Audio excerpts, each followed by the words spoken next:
Have you ever wondered whether the problems in the world today would exist if we had deeper connection to ourselves, others, and the environment and acted from that place? Welcome to the Conscious Action Podcast with your hosts Brian Berneman and Kayla Greenville, who believe that connection is the key to taking conscious action as individuals and creating a better world. We're here to raise awareness and inspire meaningful action by sharing stories, knowledge, and conversations with thought leaders and changemakers. From sustainability to well-being and everything related to conscious living, our mission is to empower you to be the change that you want to see in the world. Welcome to the Conscious Action Podcast. This is Brian Berneman, your host, and I have the pleasure for this episode to have my good friend Yoson An. And this is an amazing moment because I'm sure that Yoson, you will talk about it a little bit later, but Yoson is part of Mulan, the new Disney movie, and it just came out this week. So I'm super excited about being able to talk to you. So first of all, thank you very much for taking the time to speak with me and be here. And just like I do with every single guest that we have, I'm going to ask you, please introduce yourself to our audience. Okay, well, first of all, thanks for having me on your show, Brian.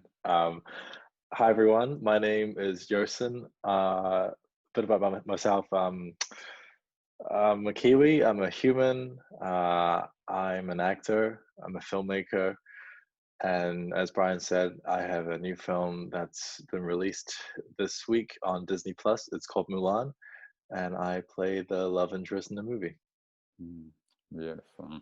And I watched the movie the other day, so I'd like to say already, like talking about the movie, what a great job that it was, because there were some parts that I was expecting. You know, I remember the like animated movie, and there were some parts that I'm like, how different or how like similar is it going to be? And I thought that it was actually pretty well done.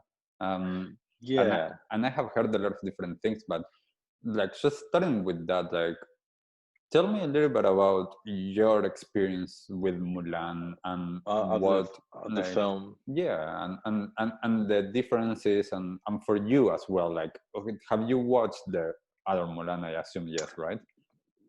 Yeah, absolutely. You know, I still remember watching the Disney animated version of Mulan when I was a kid. I was at my grandparents' place. I remember it was just playing on television, and I had it on repeat on a day for whatever. So I watched it quite a few, like maybe 2 or 3 times that day. Um, yeah, it's such a classic, but I think people have to really be aware that the animated classic was derived from a very ancient Chinese poem. It's the Ballad of Mulan. And this version, this live action version that we did, isn't really such a shot by shot remake of the animated classic. Rather, what we did for this one is we went back to the original poem and did a live action adaptation in a more grounded manner. But in saying that, you know, the things that I personally and a lot of fans personally love about the classic, be it the comedy elements, the action-packed elements, and the mysticism, and just like the whole epic adventure side of things, we still have that in this live-action adaptation. Yes, wonderful. And like I want to talk a little bit more about Mulan later on. I want to get to understand a little bit more about you and your journey, both like into this movie, but just in general as a human being, because I know you. Um, what what can you share about what your upbringing, like, your childhood, and what led you in the journey that you're now in?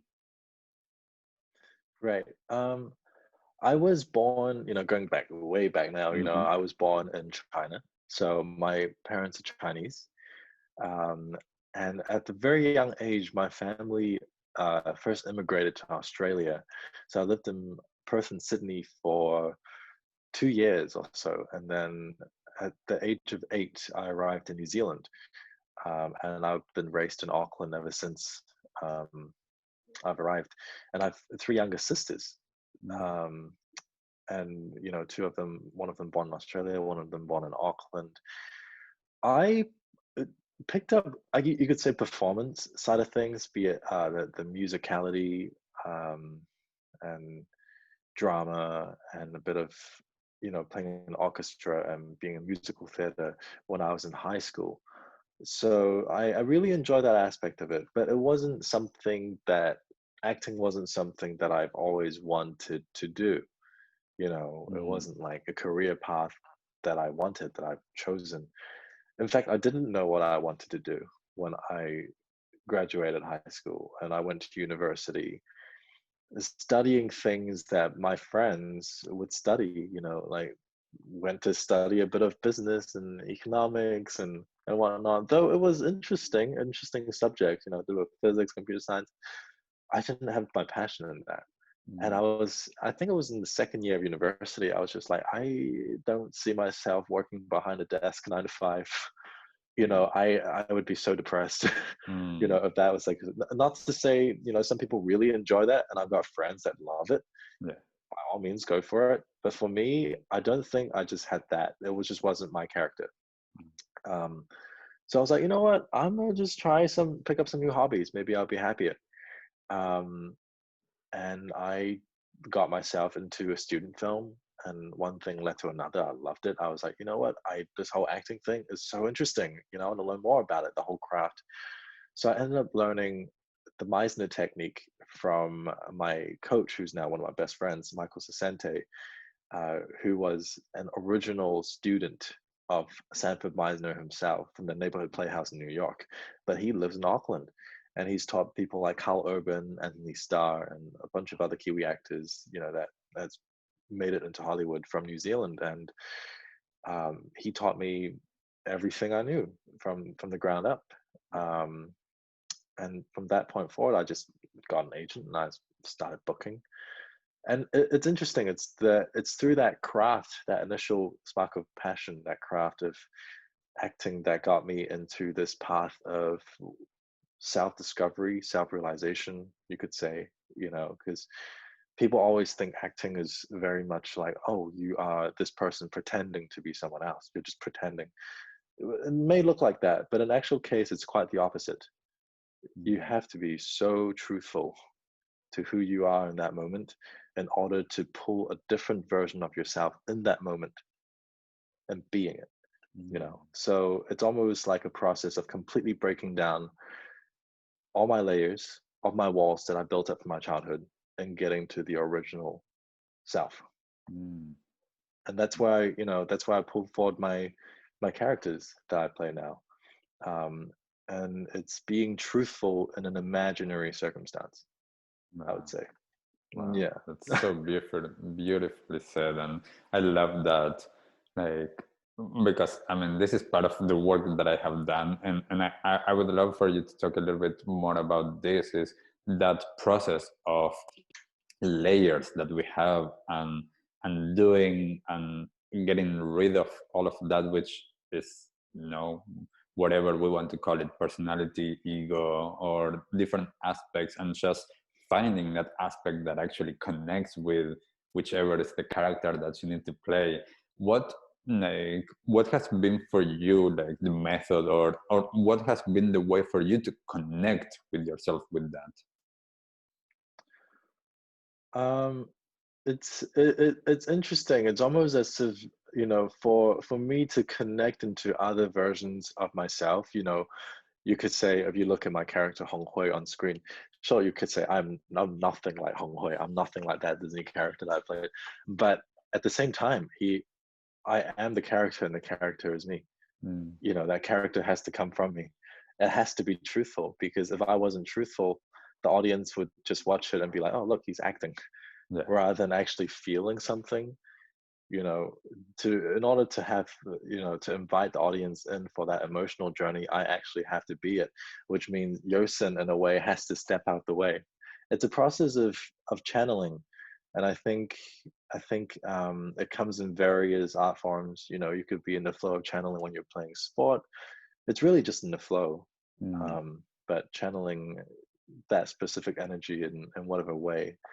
And it's quite a therapeutic process because you're very present in the Yeah. process, and you're very spontaneous. Mm. um in a way, it's quite a spiritual experience. Yeah, I was just going to say that, and that's like for me what you were talking about. It seems like part of a spiritual practice, whether we want to call it spiritual or not, but that being able to actually connect with yourself beyond the stories and the judgment, and just being fully present and allowing that energy. I love that you use the word channeling, because like that's from a perspective like of like spiritual channels, and allowing that to come forth, and is that you or is that not you, and like It's all it's you. yes, exactly. It's like I'm talking about that, like would you define yourself as someone spiritual? Do you follow certain path with that? Yeah. I mean, you could say, from my perspective, life itself is a spiritual journey.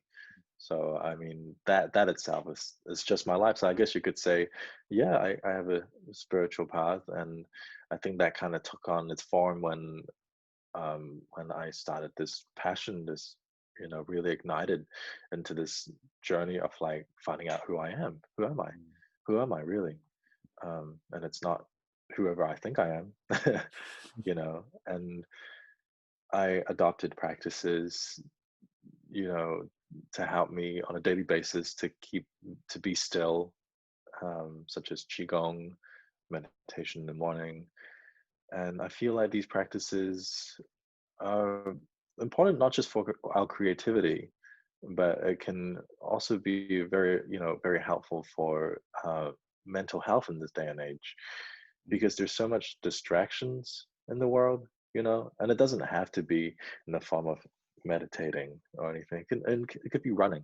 Someone, if you're an active person, it's just being still. Mm. Yeah, and it's wonderful that you said that, because I do think that at this moment in time, we have a lot of so-called mental health issues, Mm. especially in the youth. And I find two of the things that you just mentioned that are really interesting. One is being able to find which way it is that you connect, because it could be qigong, it could be yoga, it could be meditation, it could be running, it could be swimming, whatever it is that allows you to do that. The other aspect, which I think that was really interesting from what you just mentioned, is the fact that finding that passion, like when you find a passion, and that ignites that fire within. Um, would you say that, did you start doing some of these practices to get to know yourself and connect more before you found that passion, or was this something that you found later? I think the whole self journey, self discovery thing for me personally, it came later.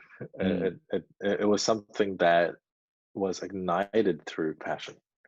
It was just something that ignited through passion, and I was fortunate enough, that my passion, my path of passion at the time, and still is, mm, acting, filmmaking. There's a sense of presence that is needed in the craft. There's a sense of um, having, just when you're in that character, you have to step out of the way. So it's that in itself, to me, it's quite a therapeutic practice, mm, because you've been given a safe environment to play, to be whatever you want to be. mm, yeah. And yeah, and it's truthful. Mm, So yeah, I was fortunate in a way that it came through that. yeah. Yeah. And with that in mind, did you have, when you found this passion, did you find that you had the support of your family, of your parents, on pursuing this passion as a career or not? No, not at all. I mean, no. My meaning, my family was always supportive in me doing, whatever it is that interests me, but no one in my family was like an actor. No one in my family was in the film industry or entertainment industry. So I was really stumbling in the dark. I was really banking on the unknown. Just was like, hey, here I am. Whatever happens, happens.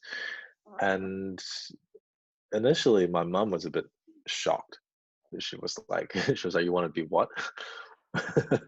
And it's like, how are you going to earn your money? How are you going to pay your rent? And I'm like, I don't know. I just will. Mm.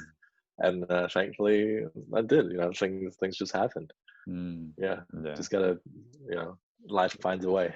Yes, and because and like I asked that because I think that's really important, and this is one of the biggest things that I see with a lot of younger people is that pressure of trying to please our parents or whoever it is in our family, and perhaps also not having the full support of the family to actually go for that which is that you want to go, and how does that play with your mental health, and how are you able to actually cope with not being fully supported with what you want to follow?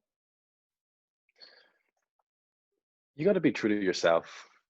You know, um, your family, your parents, even your friends will always look out for you. And they mean well. You have to know that they mean well, even if their intention towards what you're doing is different to what you want to do. They are giving you advice from their life experience and their perspective.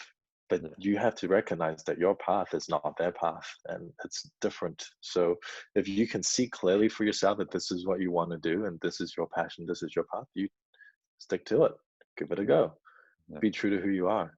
Yes. Um, because you never know. Mm. You really just never know. Yes, definitely. And this is one, I think that is one of the things I'm super glad to have parents that did support me to do and follow my own path. But I know Yes. many that haven't had that. And I like, and a lot of my friends that I know, a lot of my clients that had that, they resent their parents. And one of the things that I tell them is what you just mentioned. They mean well. They are talking to you from what they know. They come from a place of They, love. yeah, and they're giving you advice that they would give themselves because they think that's what brings happiness to their life. Mm. But it's their life and you're living your life. Yeah. My father tried to talk me out of whatever I was doing for the longest time, and my mom did as well. Mm. And but now after the breakthrough, then everyone's become more supportive. Yeah. But that initial step and that initial progression towards that is there are challenges, and you just have to stick to your path. Mm. Would you be able to talk a little bit more about that, like your beginning in this industry and now your breakthrough? What has been for you personally that path up until this moment? Um, I've been very fortunate, I have to say. On this journey of mine, and I got to thank a lot of it to um, these. For me personally, it's probably a lot of it has to go towards these meditation practices that I do to Mm. keep me grounded, keep me sane. And in this industry, there's a lot of rejection. You do 1,000 self tapes, you might get one of them. There's a lot of no's, but it's this industry has taught me a lot of resilience. Mm. It's kind of like, oh, okay, well, move on to the next. What will be. What won't be, won't be. It's kind of like things will just happen anyway. And it's just really taught me to slow down. Things will happen in perfect timing. And life has proven that to me again and again, again, again, that it happens that way. And for example, this project Mulan, I've done work before that, sure, but this project, my first self tape for this was back in 2016, Wow. and I did my first tape. I didn't hear anything back for a whole year, and it Wow. wasn't like you got it after a year. It was like, okay, we've seen everyone. Now we want to see the short list of people. Okay, yes, and we want to see you again. And it was, we did a Skype callback with Nikki Caro, the director, Deborah Zane, and whatnot. I did all that. Um, And within a week, I was flown to LA, and then I did the whole thing in person, and then I didn't hear back for another 9 to 10 months after that Wow. about anything. So it's a long waiting journey. But in between that, I think what happened was before my callback, I think I hit a bit of a personal breakthrough within myself. It was a point where like I don't know, it was just a point in my life where something happened and I just wasn't tempted by Mm, much, by anything. And it's at that, life's funny that way. When you're not tempted by anything, you just kind of feel like, oh, I don't really want anything. I'm kind mm, of pretty content anyway. And whatever happens in that moment for me, I was just here and things were happening here. And I'm like, whatever happens, happens. ah, And I treated my callback that way. And not to say I didn't put in 100%. Of course I did. I recognized how amazing this opportunity was. mm, And but I'm just I was just like, if it happens, it happens. If it doesn't, it doesn't happen. And I feel like we have to really go through life that way, or else we're gonna have that, yeah. anxiety play up. It's kind Mm, of like just have a bit of faith in life. yeah. Yeah. Yeah. And I love what you just said, like in terms of being able to be present with what is and not getting affected by the external circumstances, especially of those that you can't control. Like, I mean, as you say, you went and you did your audition and you give 100%, and then it's out of your hands.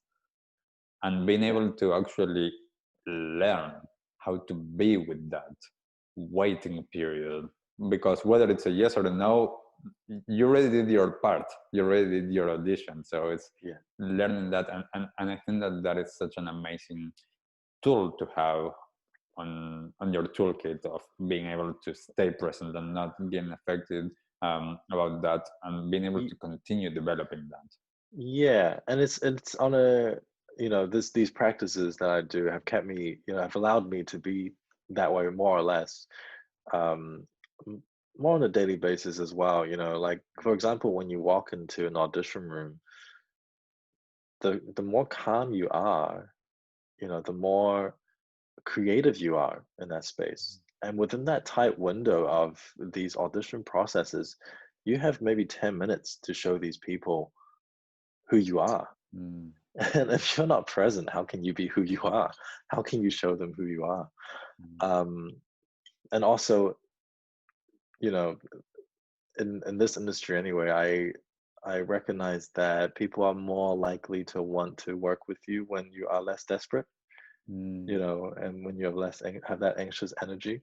So it's, but it applies everywhere in life, I feel. yeah. And just switching a little bit, not that much. I wanted to know what of your uh, Chinese culture have you brought into your way of being, and mm, how much that culture is part of your life, and how much the Kiwi culture is part of your life. I would say it's 50-50.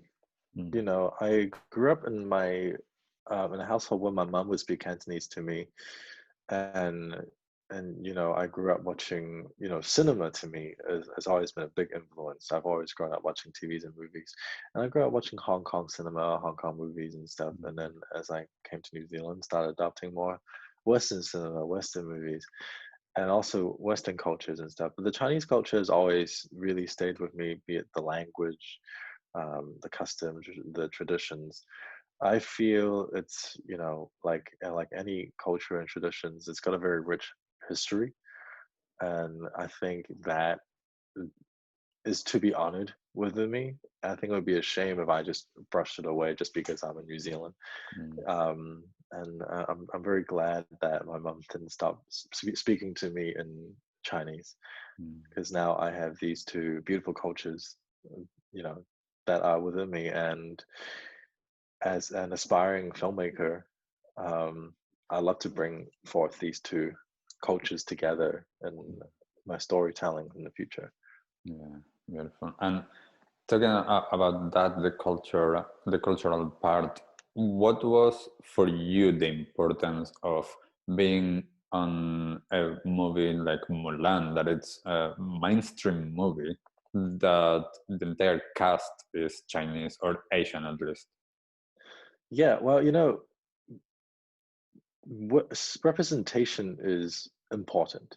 It is very important. I mean, if you look at how much cinema or TV shows, affect people's lives and perceptions of things, you have people quoting TV shows and characters all the time. Mm. Look at us watching stuff from when we were younger, and I feel like it carries a sort of influence as we are raised.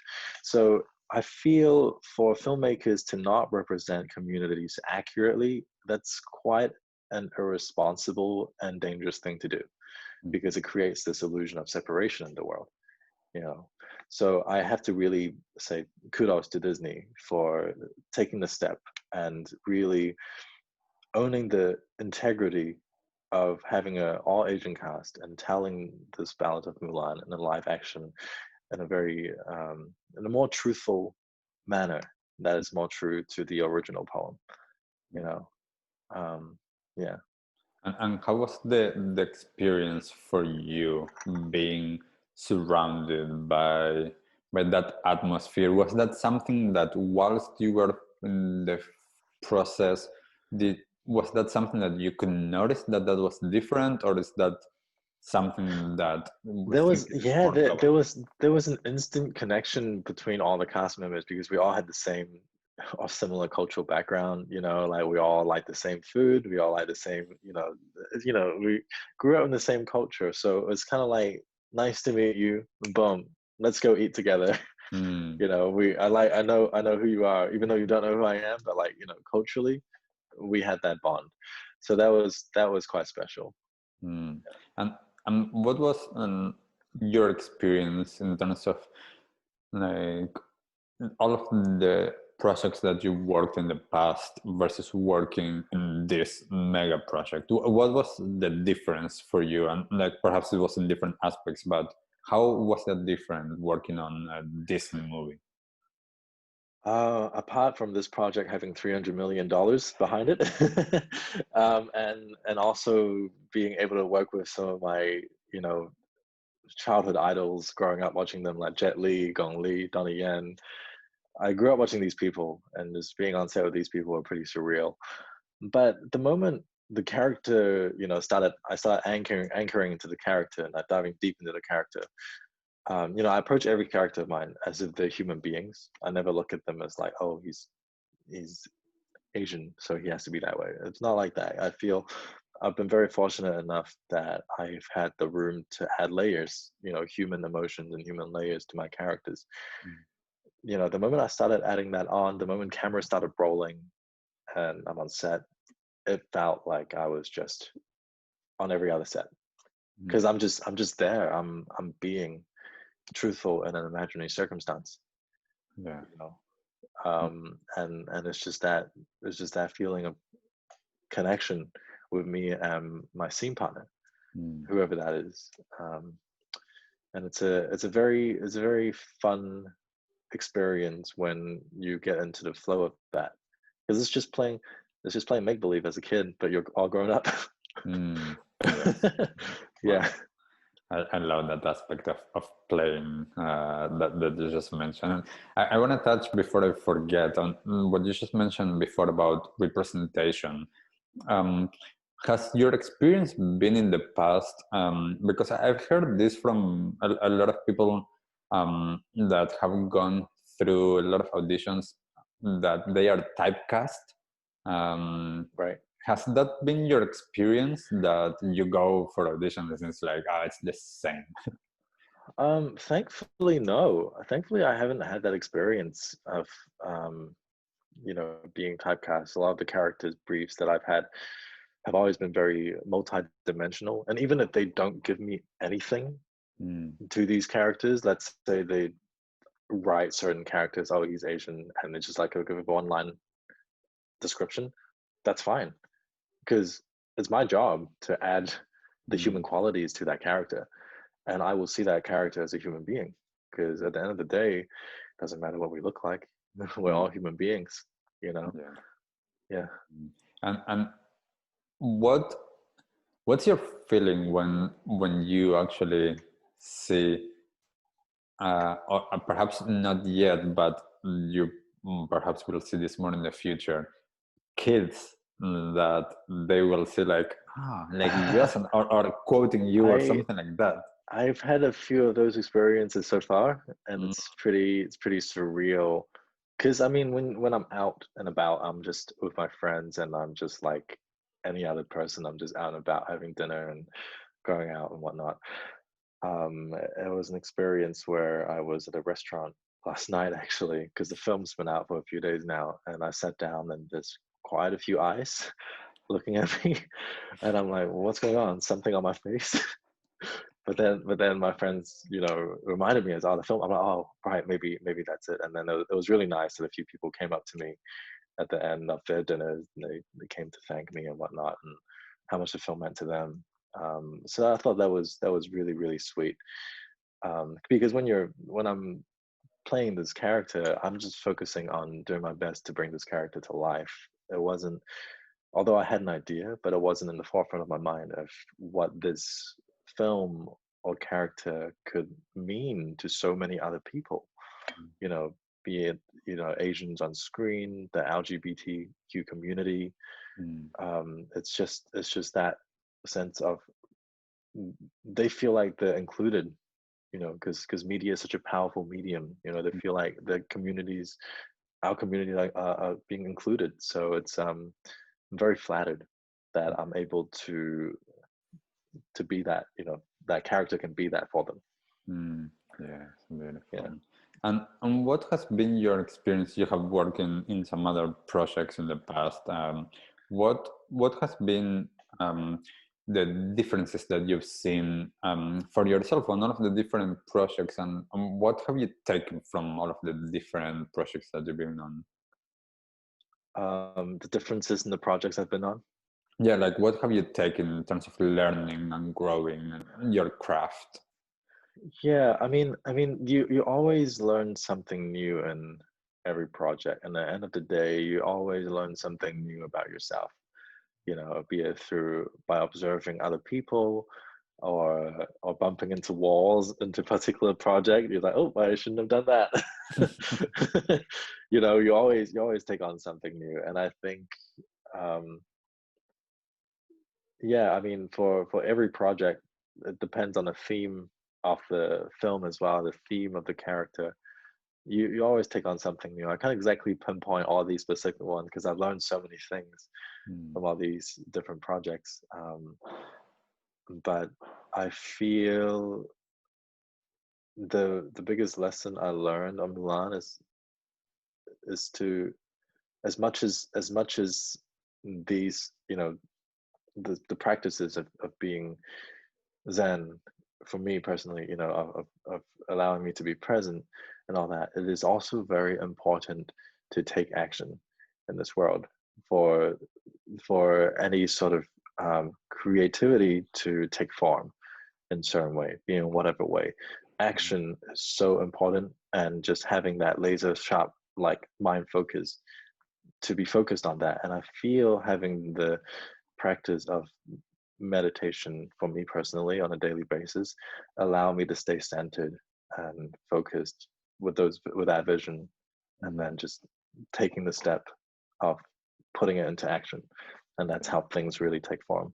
mm. And talking about that, what is your action now? Where because I mean the filming industry, and at least for a lot of it in the world, has come to a like a stop. What has been that focus for you now?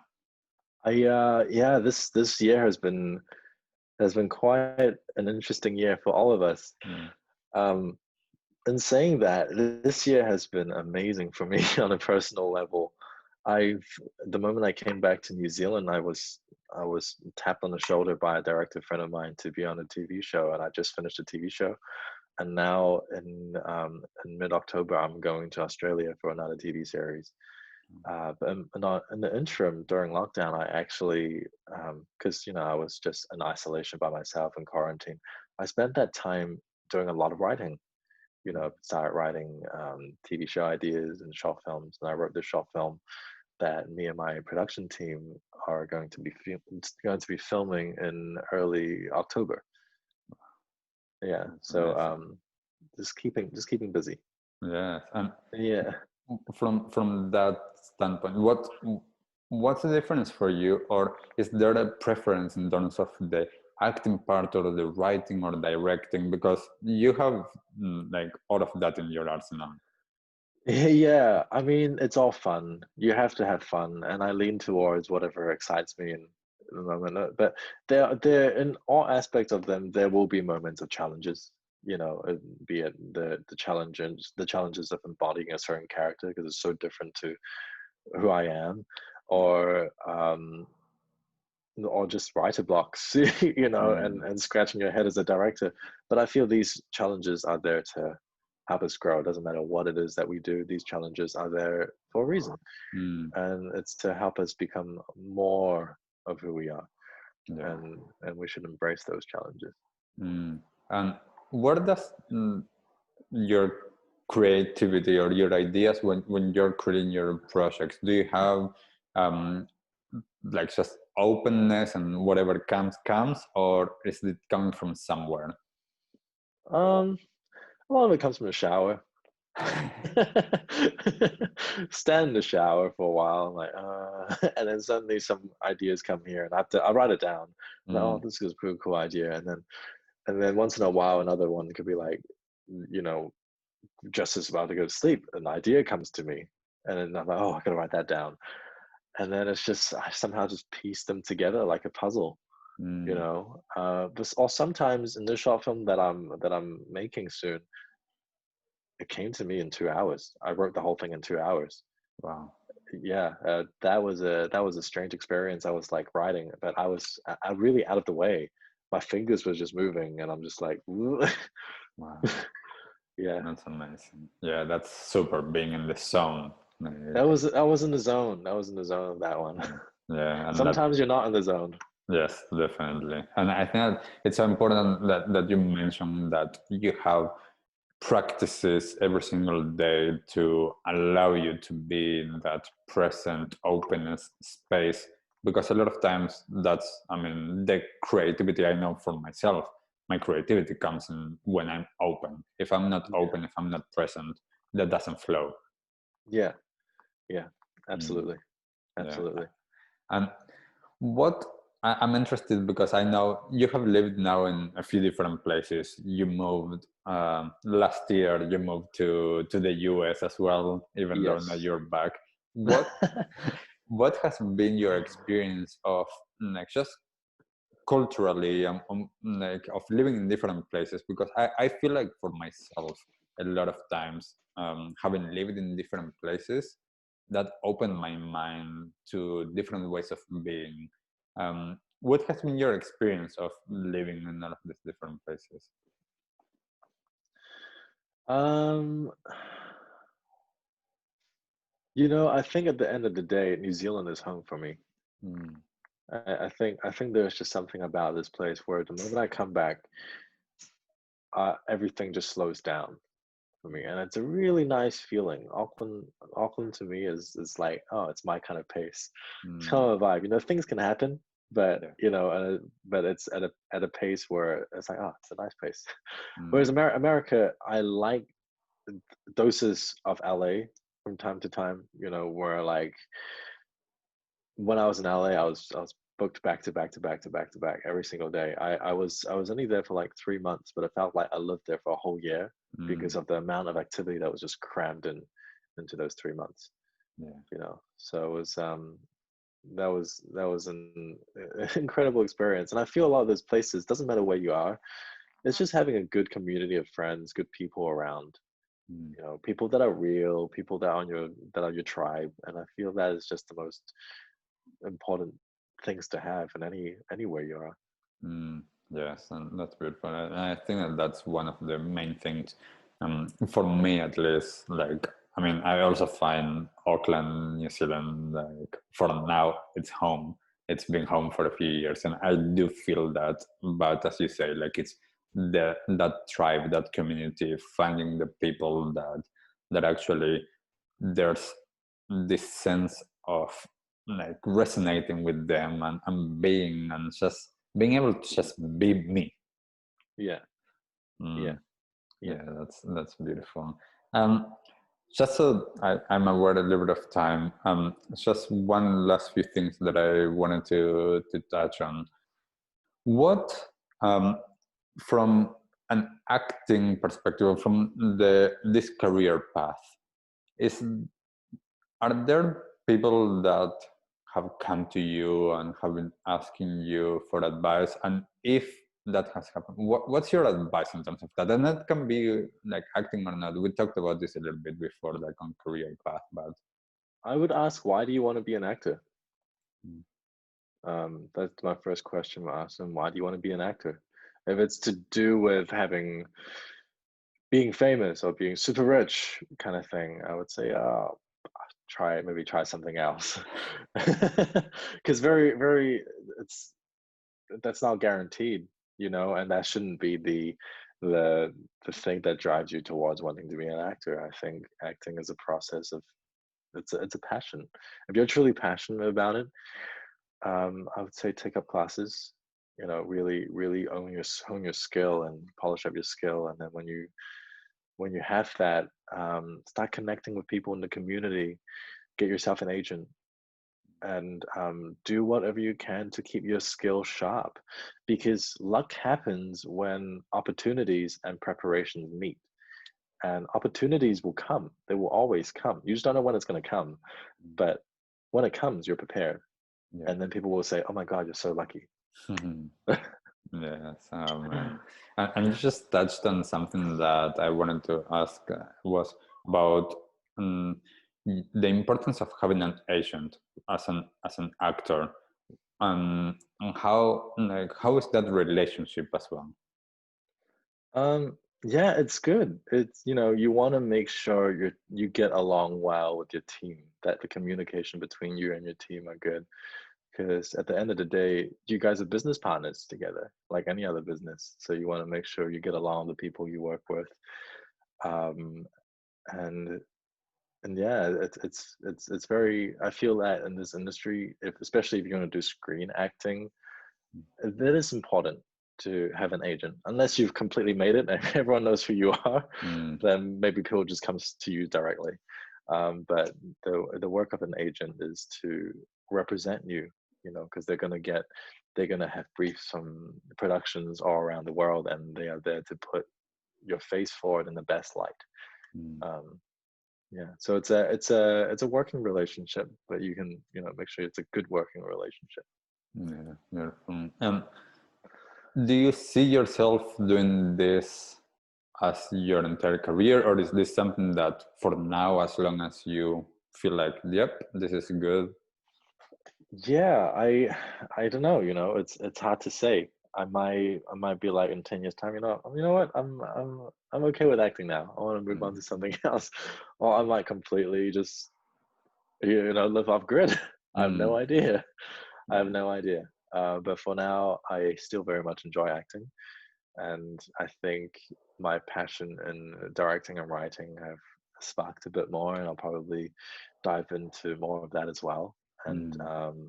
speaking of the short film John, I'm writing and directing, I'm also going to be acting in it.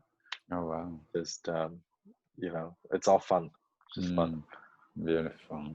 And I always have a few questions that I ask all of our guests, and I'm going to start and take this for any different aspect of life that you want. What is one resource that you would recommend to others? One resource Hmm. to anyone, life Yeah, resource. yeah. It could be a Go book, read, go read The Power of Now. The Power of Now. If you've read it, reread it. Mm, yes, beautiful. It's such an amazing book. It is. It is. It's an amazing one. Yeah. And Yeah. what is your one like go-to tip? Like when someone you just mentioned before, but also I think that it's important. Like if someone asks you for a tip, like and that can be about acting, that can be about life. Yeah, a go-to tip in life. Mm-hmm. Oh, I don't know if I have a tip to give anyone. Maybe it depends what kind of questions they're asking. Mm, What is your tip on life? Have fun. beautiful. Yeah, that's a good one. Sometimes these questions can be like so big or like and so abstract that like it's difficult to get an answer, but that is a good one. What has been your latest small act of kindness? My latest small what? Sorry. Act of kindness. Latest small act of kindness. Oh, what was my latest small act of kindness? I picked up rubbish in the park. Yeah, that's a good one. Keep our environment clean. Yeah, conscious action. Conscious action. That's the Yes, one. yeah, beautiful. And what is the one thing that you wish that everyone in the world knew? You deserve to be happy. Mm, Mm. that's so beautiful. So beautiful. Uh, and lastly, where can people find you? On social media? What's your Yeah, handle? my handle, I believe it's the same everywhere. It's Yoson Osoy. So that's YOSONOSOY. That's my name, Yoson, and then Osoy. That's my name spelled backwards like a mirror. Yes, beautiful. And I will put the links here on the comments of the on the notes of the episode. Thank you so much, Yoson, for taking time to talk to me, and lovely to see you again. We saw each other last week in person. We had lunch last week, and we shall have lunch again soon. Yes, that definitely. But thank you so much, and congratulations on an amazing Thank you. work on Mulan, and I hope that it keeps on getting the attention that it deserves, because not having the theaters and just being on Disney Plus, it's a big difference. But yeah, amazing work, and all the Oh, best for thank you, what's man. coming. Thank you so much, Brian. Thank Thank you. you. And thank you for everyone that has been listening. If you haven't yet, go and watch Mulan. That's on Disney Plus. And let us know what you think about this episode. Let us know what you think about the movie, and anything that you have learned from what Yoson shared. We'd love to know. So yes, I have a Q&A answer as well on my YouTube channel. I don't really have a name for my YouTube channel, but search up Mulan Q&A Yoson An, and I think you'll find something. cool, wonderful. Thank you so much. And for everyone, we'll see you in the next episode. Thank you. Thank you. What did you like the most about this episode? Take a moment to think about what change you can make in your life today. Share your conscious action on social media using #ConsciousAction and tagging @ConsciousActionNZ so we can celebrate your impact on the world and create a ripple effect. One easy action we would love for you to take right now is to share, like, and subscribe to this podcast. This will help us get these messages out into the world and inspire more people to take conscious action in their own lives, contributing to the better world we hope for.